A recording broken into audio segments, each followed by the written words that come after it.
Hello friends, helping aspirant 360 में आप सभी का स्वागत है। मैं एसएन सिंह आपके लिए ज्योग्राफी चैप्टर 2 एमसीक्यू जिसके क्वेश्चंस हमने पहले डाल रखे थे उसके आंसर्स को लेकर के मैं अभी आया हूं। तो आप सभी को हमारी तरफ से होली की हार्दिक शुभकामनाएं। चलिए अब क्वेश्चंस के तरफ चलते हैं। सबसे पहला क्वेश्चन था हमारा, Why do we need to conserve our forest and wildlife?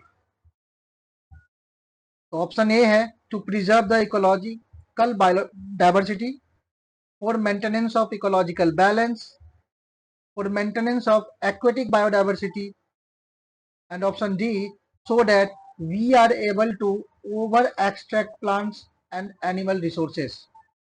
यहाँ पे आप देखेंगे ओवर एक्सट्रैक्ट बोला गया है, तो इससे क्या होगा, कंजर्व नहीं होगा, इससे और ज्यादा लॉस होगा। तो ये तो हमारा ऑप्शन यहीं से गलत जा रहा है। नेक्स्ट अगर हम देखें मेंटेनेंस ऑफ एक्वेटिक बायोडाइवर्सिटी, सिर्फ एक्वेटिक की बात नहीं कर रहे हैं हम लोग। के बाद है maintenance of ecological balance, ecological balance बना के रखने के लिए और इकोलॉजिकल डाइवर्सिटी को बचाने के लिए। यहाँ पे ए और बी दोनों ऑप्शन सही है, लेकिन according to the NCERT ecological balance के ऊपर ज्यादा फोकस किया गया है, तो इसलिए हम ऑप्शन बी की तरफ चलेंगे। तो ऑप्शन बी हमारा सही आंसर हो जाएगा। सेकेंड क्वेश्चन है हमारा, the Indian wild life protection act.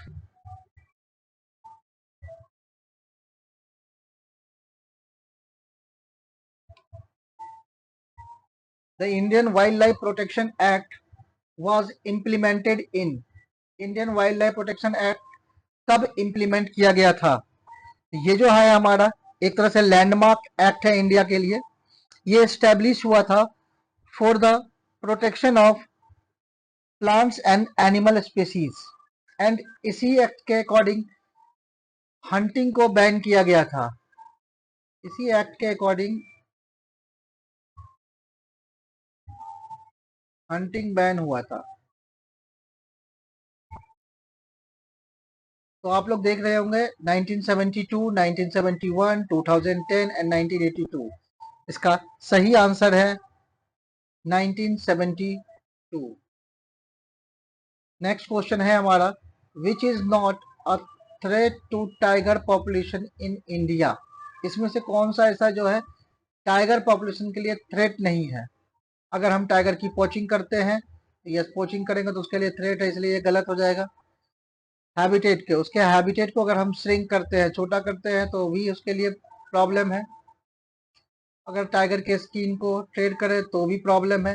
Increase in the tiger population, अगर टाइगर के पॉपुलेशन को इंक्रीज करें तो ये उसके लिए थ्रेट नहीं होगा, ये सक्सेस की बात है। तो option D is the right answer. Question fourth, reserved and protected forest are also referred to as, reserved और प्रोटेक्टेड फॉरेस्ट को क्या कहा जाता है? तो हम जल्दी जल्दी आंसर को देखेंगे।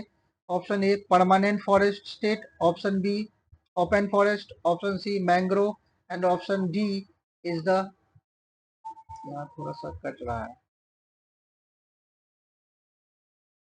ए।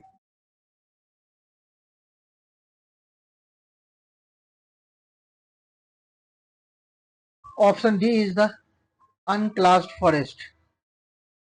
तो इसका सही जवाब हो जाएगा option A permanent forest state. Option A हमारा सही जाएगा, permanent forest state is the right answer. Next question की तरफ चलते हैं। अगला क्वेश्चन है, unclassed forest are mainly found in, unclassed forest कहाँ पाया जाता है ज्यादातर? All north eastern state and parts of Gujarat, option B Kerala and Tamil Nadu, option C Punjab and Haryana, and option D West Bengal and Bihar. तो इसका सही जवाब होगा option A north eastern states and parts of the Gujarat. इन जगहों पे जो है ये नॉर्थ ईस्टर्न स्टेट में गवर्नमेंट एंड लोकल्स ये दोनों मिल करके फॉरेस्ट को मैनेज करते हैं। नेक्स्ट अगर हम देखें क्वेश्चन नंबर 6, सैक्रेड ग्रुप्स क्या है? Sacred groups are option A forest areas that have been left untouched by the local people. Option B, forest reserved for commercial felling of trees. Option C, forest for planting trees with medical properties. And option D, forest maintained in the Himalayas to protect the forest cover. तो इसका सही जवाब जाएगा option A, forest that have been left untouched by the local people, क्योंकि यहाँ पे ये लोग जो है इस पैचेज ऑफ फॉरेस्ट को अपने लोकल डीटीज को, लोकल इनके जो डीटीज होते हैं,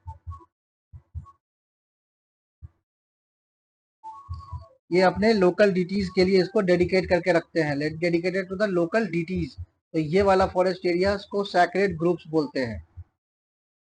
नेक्स्ट अगर हम क्वेश्चन की तरफ चलें तो अगला क्वेश्चन है, how many parts of forest are there in India? India में कुल कितने प्रकार के फॉरेस्ट हैं? Option A 2, option B 3, option C 4 and option D 5।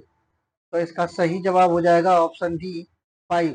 और आप लोग कमेंट करके बताइएगा कि ये 5 जो फॉरेस्ट के टाइप्स हैं वो कौन कौन से हैं, इसको कमेंट में जरूर बताइएगा। नेक्स्ट क्वेश्चन है, Which of the following terms and function contribute to biodiversity?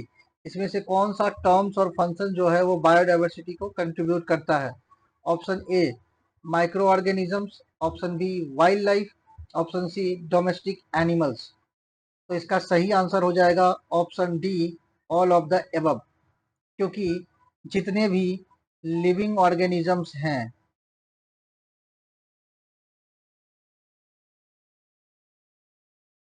जितने भी लिविंग ऑर्गेनिजम्स हैं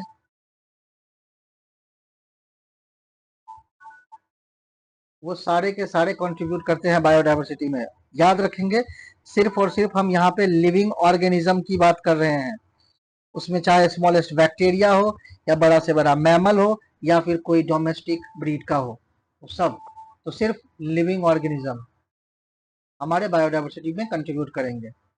हमारा नेक्स्ट क्वेश्चन है, assertion and reason based question है, which of the following option represent potential measure that can be taken to mitigate the negative impact of deforestation and biodiversity loss? तो option A है afforestation and reforestation programme. मतलब question ये पूछना चाह रहा है कि इसमें से कौन सा पोटेंशियल मेजर है जो मिटिगेट एंड प्रोटेक्ट करेगा किसको, निगेटिव इम्पैक्ट से, डिफोरेस्टेशन और बायोडाइवर्सिटी लॉस को। बायोडाइवर्सिटी लॉस जो हो रहा है उससे मतलब बचाना है, सिंपल कैसे, तो कम किया जाए। तो अफोरेस्टेशन मतलब यहाँ पे प्लांटिंग ट्रीज होगा ज़्यादा से ज़्यादा। तो ये ऑप्शन मेरा बिल्कुल सही है। और इस तरह से अगर हम देखें तो पहला ऑप्शन सही है, तो पहला ऑप्शन कहाँ कहाँ दिख रहा है, ए में और बी में, और कहीं नहीं दिख रहा। हम 100% श्योर हैं कि अफोरेस्टेशन से हम ट्रीज लगाएंगे, हम क्या करेंगे, ज़्यादा से ज़्यादा प्लांट्स लगाएंगे, नए ट्रीज लगाएंगे। तो ये ऑप्शन मेरा बिल्कुल सही होगा बायोडाइवर्सिटी लॉस को मिटिगेट करने के लिए। तो इस हिसाब से हम ऑप्शन ए और ऑप्शन बी की तरफ चलेंगे, सी को और डी को हम काट देंगे क्योंकि ये ऑप्शंस ए नहीं है। अब यहाँ 2 एंड 3 है, यहाँ 1 एंड 4 है। हम एक बार 4 को देख लेते हैं, उससे पता चल जाएगा अगर सही होगा तो। Expanding agriculture land into forest area, अगर हम एग्रीकल्चर लैंड बढ़ाएंगे फॉरेस्ट एरिया को काट करके, तो फिर क्या होगा, फॉरेस्ट एरिया को काट करके अगर हम एग्रीकल्चर लैंड बढ़ाएंगे तो इससे हमारा बायोडाइवर्सिटी लॉस होगा, तो ये गलत है। तो फिर यहाँ से 1 सही है, तो ये वाला ऑप्शन सही हो जाएगा। 1, 2 एंड 3 आर करेक्ट। चलिए यहाँ से हमारा टोटल क्वेश्चन 9 क्वेश्चन थे, सारे के सारे हो गए। यस, ठीक है, तो फिर थैंक यू आप सभी को।